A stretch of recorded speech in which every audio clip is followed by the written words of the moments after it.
क्या अपनी ही जमीन बचाने के लिए लोगों को चिता पर लेटना पड़ रहा है?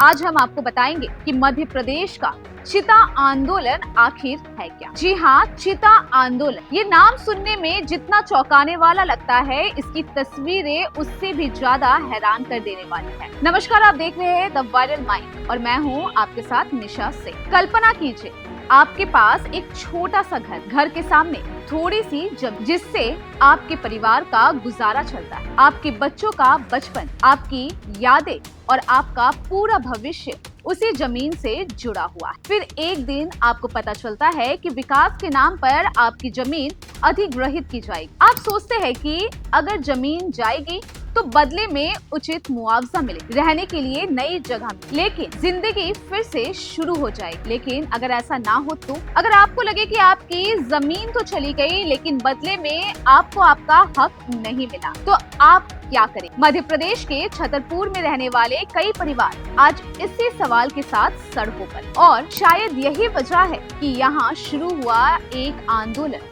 अब पूरे देश का ध्यान अपनी ओर रहा है। इस आंदोलन का नाम है चिता आंदोलन। कहीं लोग प्रतीकात्मक चिता पर लेटे हुए दिखाई दे रहे हैं, तो कहीं महिलाएं प्रतीकात्मक फांसी लगाकर अपना विरोध जता रही है।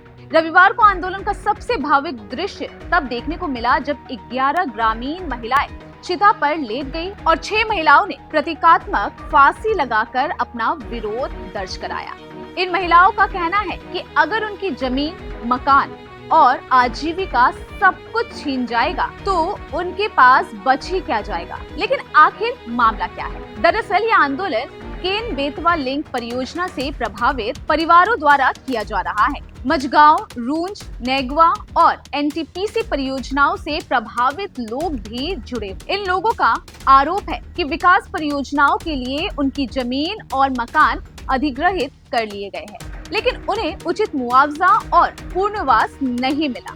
यानी जिन लोगों ने अपने घर छोड़े, वे आज भी अपने नए भविष्य का इंतजार कर रहे हैं। यही वजह है कि विरोध की ये लड़ाई अब धीरे धीरे एक जन आंदोलन का रूप लेती जा रही है। बारिश हो, तेज धूप या प्रशासनिक दबाव, आंदोलनकारी पीछे हटने को तैयार नहीं है।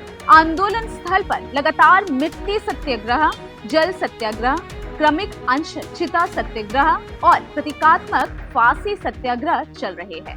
इस आंदोलन की अगुवाई सामाजिक कार्यकर्ता यानी कि सोशल एक्टिविस्ट अमित भटनागर कर रहे हैं। वो कथित भ्रष्टाचार की जांच और परियोजना प्रभावित परिवारों को न्याय दिलाने की मांग को लेकर अमरण अनशन पर बैठे। आंदोलनकारियों का दावा है कि अनशन के 7 दिन पूरे हो चुके हैं और इस दौरान अमित भटनागर का करीब 5 किलो वजन कम हो गया है। उनका आरोप है कि प्रशासन ने अब तक उनका स्वास्थ्य परीक्षण तक नहीं कराया। इस बीच प्रशासन और आंदोलनकारियों के बीच आरोप प्रत्यारोप भी तेज हो गए हैं। प्रशासन की ओर से कथित तौर पर कहा गया कि आंदोलन स्थल पर केन बेतवा परियोजना से प्रभावित लोग मौजूद नहीं, लेकिन इसके जवाब में अमित भटनागर ने प्रभावित महिलाओं के साथ वीडियो जारी कर दावा किया कि बड़ी संख्या में वास्तविक प्रभावित परिवार आंदोलन में शामिल है। आंदोलनकारियों का कहना है कि कई असली हकदारों को उनका मुआवजा नहीं मिला, जबकि कुछ अपात्र लोगों को लाभ पहुंचाया गया। वे मांग कर रहे हैं कि पूरे मामले की निष्पक्ष जांच हो और जिन परिवारों ने अपनी जमीन गंवाई है, उन्हें उनका पूरा हक। आंदोलन में शामिल लोगों का कहना है कि ये सिर्फ जमीन की लड़ाई, ये लड़ाई उस सम्मान की है जो किसी इंसान को अपने घर और अपनी पहचान से मिलाता है। ये लड़ाई उन बच्चों के भविष्य की है जिनके माता पिता आज अपने अधिकारों के लिए सड़कों पर बैठे, और शायद यही वजह है कि ये आंदोलन अब सिर्फ मुआवजे की मांग तक सीमित नहीं रह गया। ये उन लोगों की आवाज बन चुका है जो महसूस करते हैं कि विकास की दौड़ में उनकी बातें कहीं पीछे। अब देखना होगा कि सरकार और प्रशासन आंदोलनकारियों की मांगों पर क्या फैसला लेते हैं। क्या प्रभावित परिवारों को उनका हक मिलेगा या फिर यह आंदोलन आने वाले दिनों में और बड़ा रूप लेगा? आप इस पूरे मामले को किस नजरिए से देखते हैं? कमेंट करके अपनी राय जरूर बताइए। वीडियो पसंद आया हो तो लाइक और शेयर करना ना भूलें। ऐसे ही महत्वपूर्ण खबरों के लिए जुड़े रहे द वायरल माइक के साथ।